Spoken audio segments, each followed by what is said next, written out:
Dear students, this model is meant for the development of interatrial septum as well as interventricular septum. So first we will see about the development of interatrial septum. So this is the common atrial chamber. It is above. This is the common ventricular chamber that is below. So first we will see about that formation of interatrial septum. So from the roof of the common atrial chamber, the septum which arises at first is called as septum primum. So this is the septum primum. It descends downwards towards the septum intermedium. Actually this is the septum intermedium or otherwise called as atrioventricular cushion. So this is the atrioventricular canal. So this is the atrium, this is the ventricle. So this is the atrioventricular canal. In that atrioventricular canal, the one septum is formed, that is called as atrioventricular cushion. Both will join together, then it will divide the atrioventricular canal into right half and left half. So now this is the atrioventricular cushion or otherwise called as septum intermedium.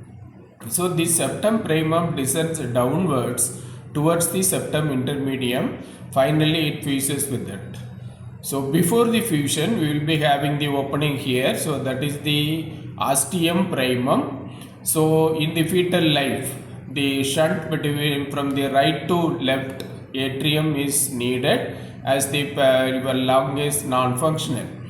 So later on once it is getting fused with the septum intermedium, so that ostium primum is getting closed. By the time your ostium secundum is formed by the resorption of septum primum above. So now this is ostium secundum. So through that blood from the right atrium will go to the left atrium. So this is ostium secundum. Ostium means opening. Now it should be closed. For that purpose we have formation of another septum once again from the roof of the common atrial chamber. That is the septum secundum. So this septum secundum descends downwards towards the septum primum. So when it descends downwards, it will overlap, it will not get fused. When during that overlapping also, there will be patent foramen here, that is called as foramen ovale. So through that blood from the right atrium will go to the left atrium. Finally, we will be having fusion of this septum secundum and septum primum after birth only. Till the time that patent foramen ovale will be there, through that the shunt will be maintained. So now if we see the development of interatrial septum, first we are having formation of septum primum.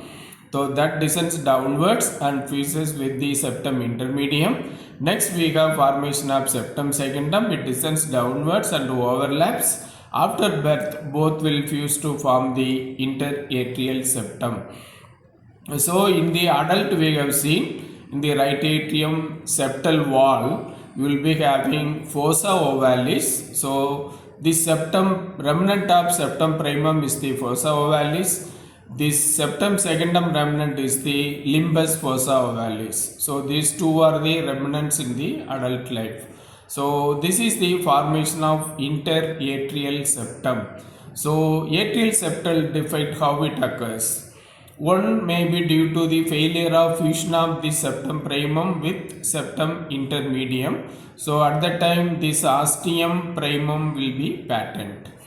Or if there is any defect in the formation of septum secundum, this ostium secundum will be patent. So this is the another type of atrial septal defect. Sometimes the overlapping will be there in the adult life also with patent foramen ovale. So these are the three types of atrial septal defect.